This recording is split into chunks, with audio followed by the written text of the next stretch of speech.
Hello, I'm Hundley, Senior Editor at the Pulitzer Center on Crisis Reporting. In recent years, there's been a lot of interest in Iran's efforts to acquire nuclear weapons, but Iran doesn't have any nuclear weapons. In the last few weeks, I've been traveling to India and Pakistan, two adversaries that do have nuclear weapons, quite a lot of nuclear weapons. In Islamabad, I spoke to General Ehsan Ul-Haq.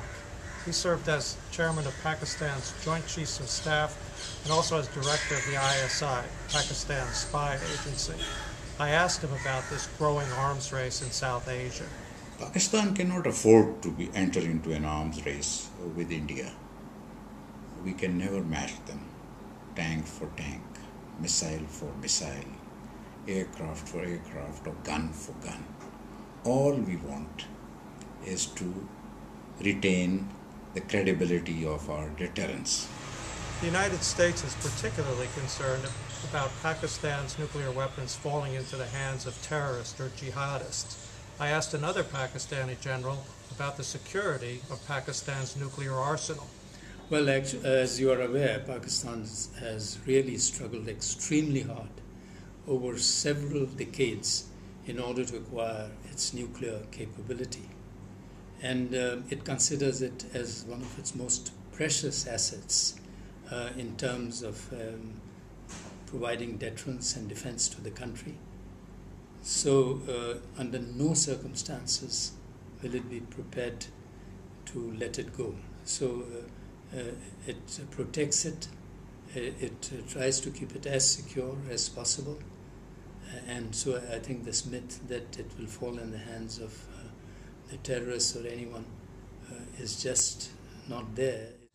Both India and Pakistan have the capacity for mutually assured destruction. I asked Dr. Maria Sultan if these two countries had the capacity for coming up with a rational plan for disarmament. I think the issue between Pakistan and India is that while both sides have developed the capability, the nuclear capability, which is definitely of superpower potential, what is also expected for the two countries is to act as responsibly. It's not just about having the capability per se, but it's also a question of acting as responsibly towards not only regional peace, but also towards international security. And this is what Pakistanis expect, that when India develops its military doctrines, and when it develops ideas of operationalizing its nuclear triad capability, it also puts equal emphasis for arms control agreements. So there is balance and there is responsibility in the sense in which the two powers manage their nuclear relationship. India's biggest grievance is that Pakistan uses nuclear deterrence as a shield to hide behind and allow proxies, jihadists, and terrorists to strike India.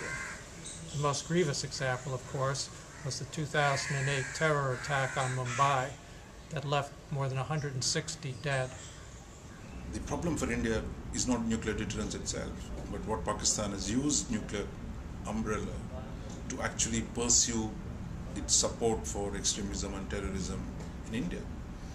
And for that problem, India has struggled with this problem, is continuing to struggle with the problem for the last 20 years, and it has no answers for that problem. How does India change Pakistan Army's strategic calculus?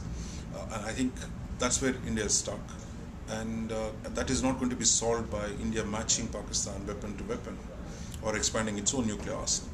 But Pakistan is free to do what it wants, and India has to deal with this reality that as long as Pakistan has nuclear weapons, it's in a position to support terrorism. India also shares the U.S.'s concern that Pakistan as a state could collapse and that its nuclear arsenal would fall into the hands of terrorists. In New Delhi, I spoke with a senior government advisor on nuclear policy. If there is a collapse of governance within Pakistan itself, we cannot assume that at least the nuclear weapon arsenal will be safe and sound.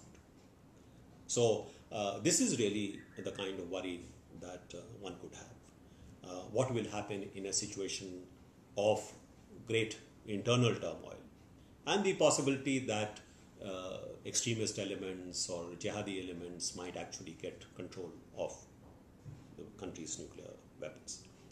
And this is a concern which not only India has. This is a concern which the entire world should have. It is not only India's problem. it is a problem for the rest of the world as well.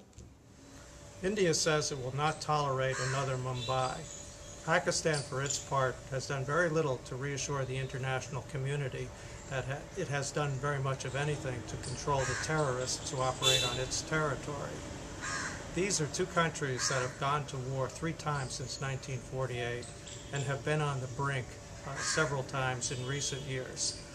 The risk of a catastrophic nuclear miscalculation is considerable.